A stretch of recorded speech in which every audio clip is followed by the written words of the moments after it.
Alrighty, guys, how's it going out there? Rooster and 10, roostercb.com, and this is just another inventory announcement video. And today we're looking at some Fatboy amps that are now in stock. A decent little variety here, a little bit of everything.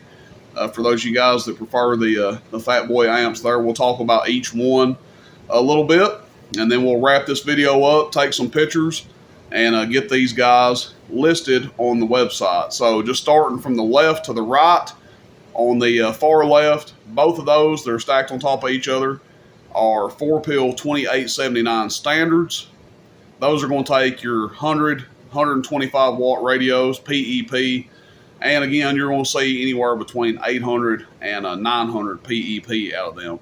And of course, you can run a 50 watt radio into them if you want. Generally, with like a 50 watt radio, they'll do around 600 watts. And then, again, if you want to put that absolute max extra drive in it, 100 to 120, you'll get that 800 and 900. I have seen a couple of them hit 1,000, but usually 800 to 900 is where they land. And then, of course, around 400 watts average.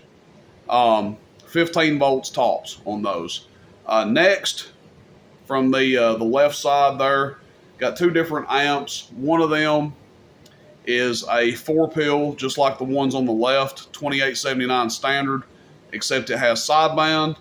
And the other is in the same cabinet, and it's a 4-pill 454. So we'll talk about the 4-pill 454 a little bit.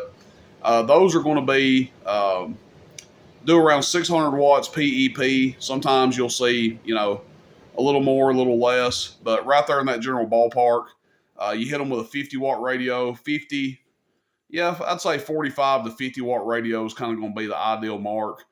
Maybe 60 watts, absolute max on the 454s, but they come in the same cabinet as the 2879. So real nice amps, medium drive, really popular.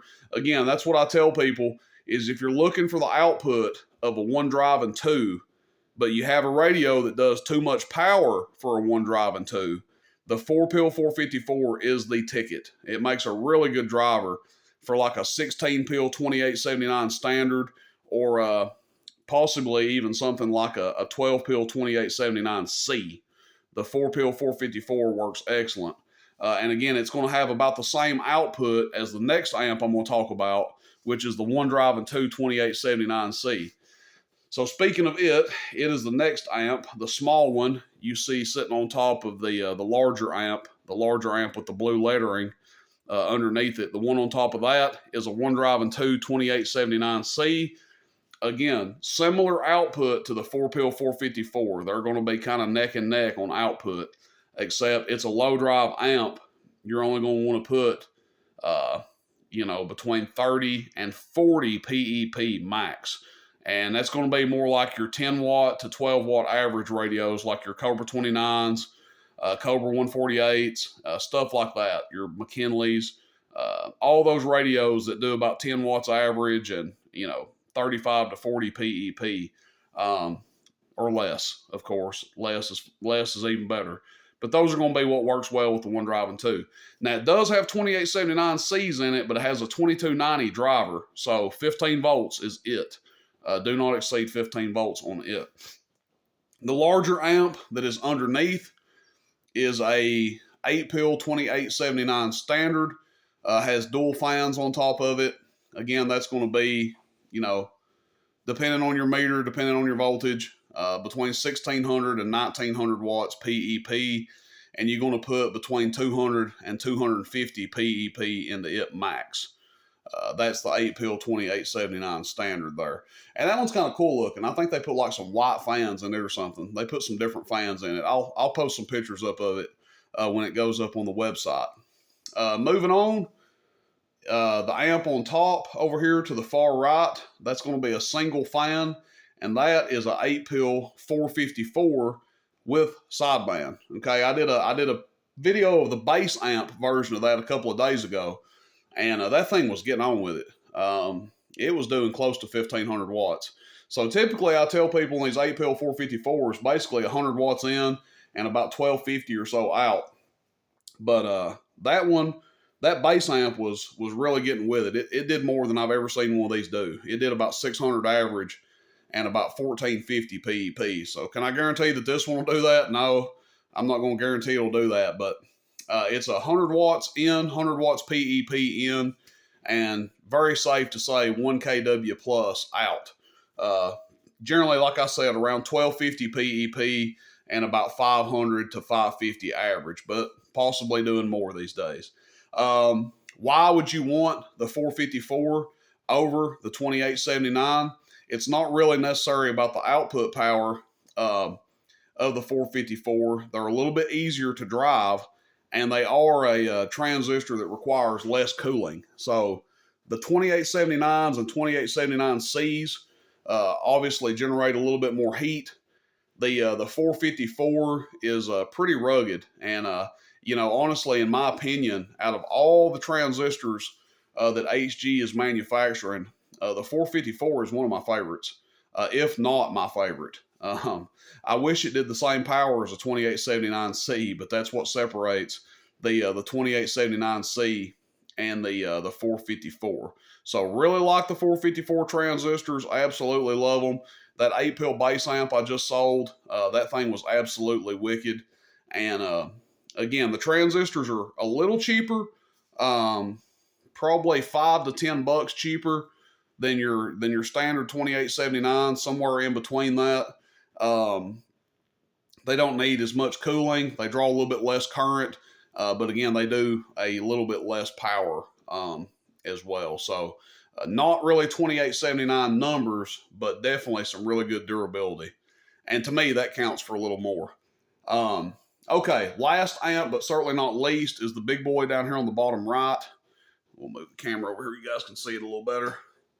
It's got 4 fans on top of it. That is a 12-pill or 16-pill cabinet, however you want to look at it. And we can move this amp off the top. You guys can see it's got 4 fans with the fan grills on it there. And this is a 12-pill 454. So this will be the first of its kind that I've had. I think there's some out there floating around that they've built for some other folks.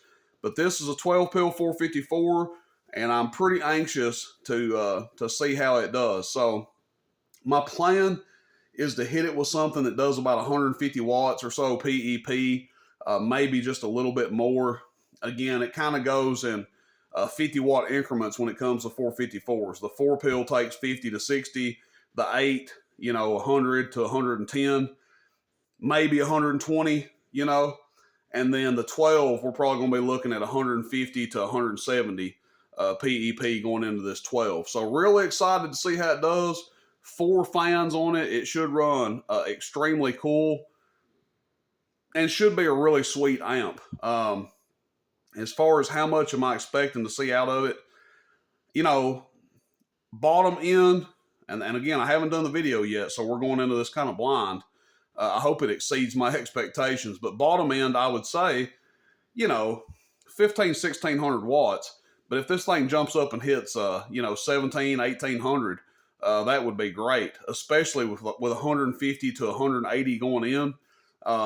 That would be a good option for people that are running your, hopped up Striker 447s, Superstar 676, Striker 497s, another one that does that kind of output. Your 99N1 Rangers, your, I'm trying to think of some more radios, RCI X9. So to me, we'll see how it does, but hoping for good results and hoping that gives people an option on an amp that will hit around that, again, 1600 to 2 kW mark with a higher output radio and not require a driver. So that's it. I appreciate it, everybody. Rooster and 10, roostercb.com. We'll get these guys pictures taken and get them listed up on the website. And again, lots more videos to come.